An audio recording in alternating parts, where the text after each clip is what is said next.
This is Patrick Henry with Quest Fusion and the San Diego Lifestyle. I'm here today with Amanda Cascadden, who's the editor of the San Diego Lifestyle, for another edition of Baby Boomers versus Millennials. Today we're going to be talking about the advent and the kind of hype over live video on the internet and what I would call near live video, basically in the category of like Instagram stories and Snapchat and things like that. So before we kind of get into any detail, I mean, what are your kind of general thoughts about live video, Amanda? Well, I personally, and I don't think I am among the many millennials who think this, but I think that high quality video that looks great, even if you have to record it and play it later, is so much better than live video. But I can totally understand it. I get where millennials are coming from, that it's totally cool that you can see what someone's doing right now. And Snapchat has become huge. I mean, Instagram stories now basically taking over Snapchat, which I think is great. And Facebook Live, Periscope, I mean, they're all really good ways for people to be able to see right now. And especially if you don't have a high quality camera and you don't have all the tools and you don't know how to edit and you don't want to download 15 apps and your battery to completely die while you're trying to figure out how to even get the video on the internet. I think it's really cool that it's a simple, easy way to just post what you're doing. People can see your inside look at things, and then it's out there like that. You don't have to think of a creative thing to say and write all this stuff out and SEO optimize it and all of that. So I do think that millennials love it. I don't think it's going away. So I think it's great. I wouldn't say I hate it. I think it's overused and overhyped, and when it kind of started with I guess Meerkat, which then Periscope, which is owned by Twitter, kind of wiped out Meerkat, and now you got Facebook Live, which basically is really kind of diminished people using Periscope, and Facebook Live seems to be the dominant live video platform now. And Facebook, in their kind of rules, they've prioritized live video over everything else. So in your news feed, if somebody does a live video, that's what you get at the top of your news feed. And I've got friends of mine that I honestly don't want to see their face on live video when I go to Facebook. And it's a complete turn off. It's completely ridiculous. I think it's just, I don't want to see you, you know? Maybe if you take a picture of yourself, then with your family or something, but you talking to me like when I'm eating my breakfast, I'm not really interested. And 99% of the stuff that's out there is totally uninteresting. And it's like, I just don't get it, and I don't get why Facebook is doing it. I do get why Facebook is doing it, because there's a big advertising angle around it, but we're getting all this garbage shoved down our throats that is just ridiculous. And before I rant more, tell us how you really feel. I'll give Amanda a chance to say something here. I don't even know what to say to that. I just think it's a completely typical baby boomer point of view. I love it for that, but I mean, there's so many aspects that are good about it. So, I mean, it does give you the inside opportunity to see what people are doing. Like, one of my favorite people on Snapchat to follow is Steve Aoki, and he's probably the only reason why I even have Snapchat anymore, because it's just so cool. There's nowhere else you can go to see inside scoop of what he's doing when he's not at a concert and not playing his music. Just the vacations he's taking and being on his private jet and being, just all these different Steve Aoki is things. a famous DJ. Yeah. So just for those out there that don't for know the who Steve baby Aoki boomers. is. So, I mean, yeah, just for people like that have such a cool life anyways, that if there were a camera following them around all the time, you probably would tune in sometimes and watch them. So it's just fun to see that. And then as for posting, it's just a good way for you to be able to tell your friends, hey, this is what I'm doing, this is what I'm enjoying today, without having to like text 1,000 people what you're doing, or send a video, or make this whole thing and make a process out of the whole entire thing just to post a video for your day. So I think it gives people a good sense of community, a good sense of, we have other people that are doing the same thing, that are struggling through their ab workout, and I'm doing that too. So that's great. We can struggle together. So getting back to my point of view, so the whole thing about this is I am going to start unfriending and blocking people for using live video in completely ridiculous and what I would consider Are you going to tell them first? Inappropriate ways. Are you going to warn them first? No, I mean, use some judgment. Use reasonable judgment. I mean, seriously, it's so ridiculous. I mean, the things are out there. And so what's inappropriate to post on live video? Well, let's take a look at it. Let's look at the personal aspect of things and the business aspect of things. Okay. So let's rewind back to the old days of email, even before texting. You know, people that didn't know how to use email. You know, because nobody printed a set of rules. This is how you write an email. This is how you write an email title. This is how much you write in an email. This is what you get to get to your point. There's so many people that just don't have any common sense or email etiquette or whatever it might be. And I think the same thing exists today in terms of live video. People have no couth. They have no tact. They have no sense of, you know, what to post, what not to post, both in a personal as well as in a business sense. And maybe kind of social media has kind of lowered the threshold of what's appropriate and inappropriate, and it just, that's our new reality, that you can post anything and all your stuff is out there all the time. I'm not really a big fan of that, and since it is social media, I get to decide who I'm going to be social with. I'm going to do that. So, what do you think is the most popular platform, and where do you think it's going? Do you think Instagram's completely stolen Snapchat's idea, and Snapchat's just going to die now, or do you think baby boomers are finally going to start to go on Snapchat and just deal with the people that they like and the people that they know? Or what do you think is going to happen? You think they're just going to stay on Facebook and maybe watch a few live things here and there? Well, Facebook is the dominant social media platform. I mean, they dominate the advertising market, and since they dominate the advertising market, they're going to have more money than anybody else. You know, Google has an advertising business as well, since they're the dominant player in search. But as far as pure social media, Facebook is dominant, and I think it's indicative of when Facebook bought Instagram, how much Instagram has accelerated in terms of the number of users versus Twitter.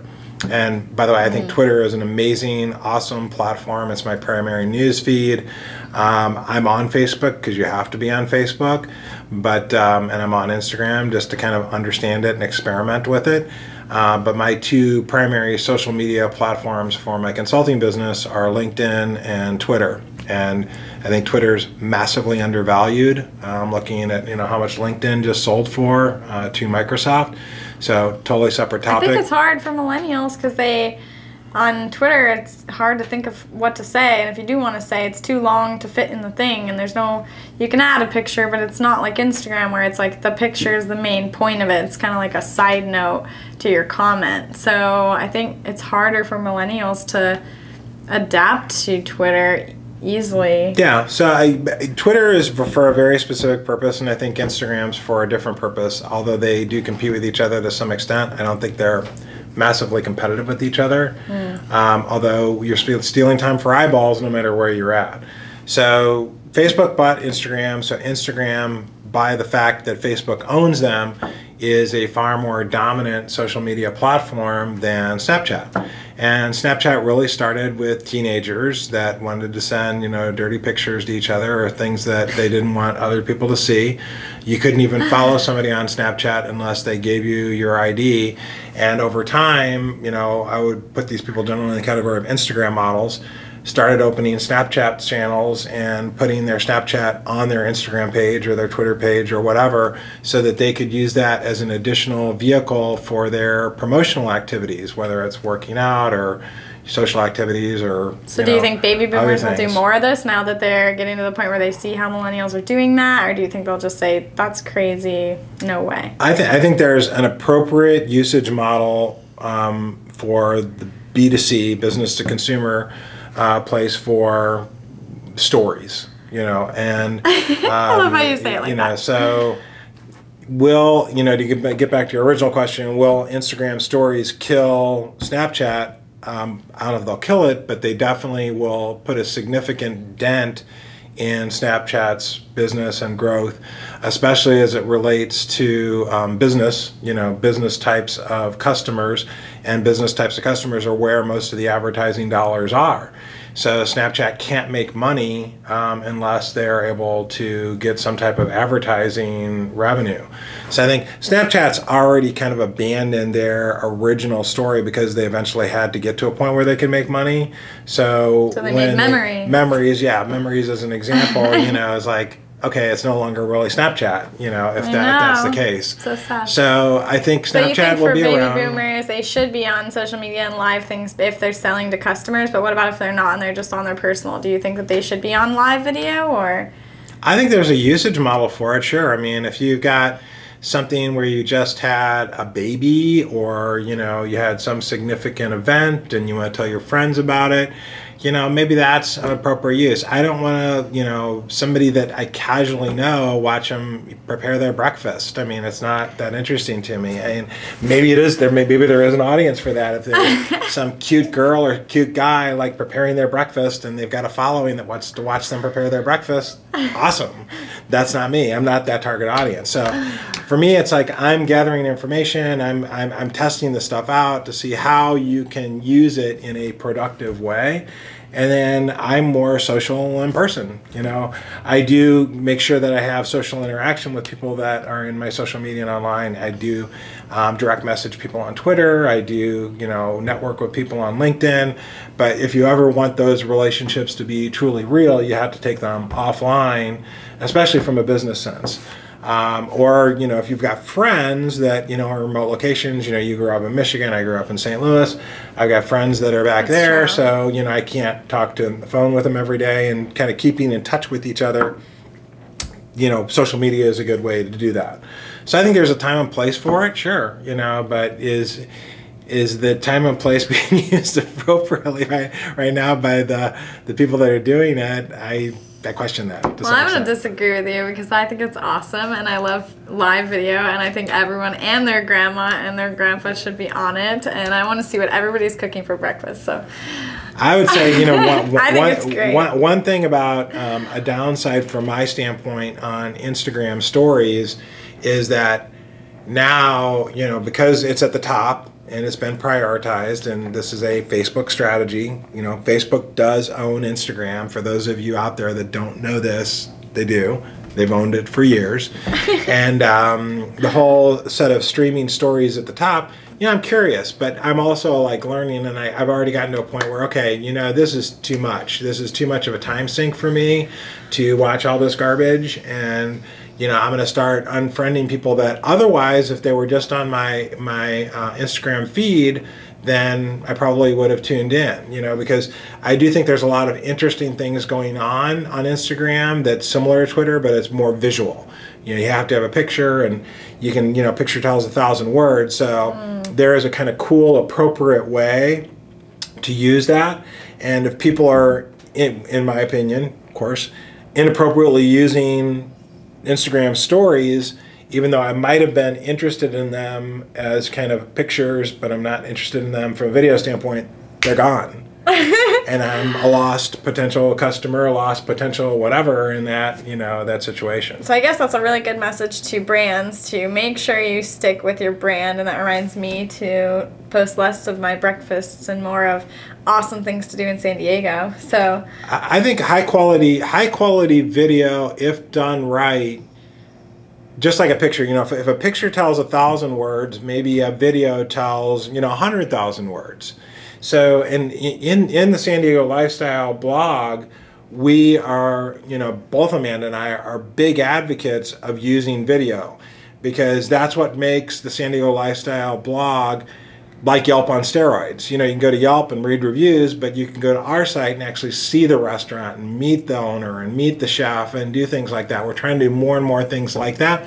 It's not live video, but sometimes we'll do some of that live. When we did the interview with David Taylor from the Tasting Room Del Mar, we did a segment of that live, which I thought that was an appropriate use of live video, kind of cool for people that are out there in Southern California. So I think that people just need to take a step back. If you're using social media live streaming or stories in order to perpetuate your business, protect your brand. Think about your brand. Think about your strategy. Think about what you're doing. If it's just about, hey, I'm socializing with my friends, fine, that's cool. But I think a lot of people out there are doing things that might be totally fine if you were snapping or, storying or whatever the verb is with your friends, that if you're broadcasting to a larger audience, it's like, this doesn't really represent your brand very well. Just my opinion. Well, I think we should take a step forward and go on it more and find out what everyone's doing. I have no problem with more streaming video as long as it's done with quality and taste and sticks with the brand message if you're using it for business purposes. I think you just don't like breakfast. I love breakfast. Best meal of the day. Most important meal of the day. I eat breakfast every day. Oh my God. Probably by looking at me, you can tell I don't miss many meals. That's true as well. But I can tell you, breakfast, most important meal of the day. We can agree upon that. Please let us know what you guys think, what you think of all this social media, if baby boomers are going to be on it more, if millennials are ever going to stop posting their breakfast pictures, and what's going to go on with it. Let us know your opinion, and thanks for talking to me today about this. It was awesome.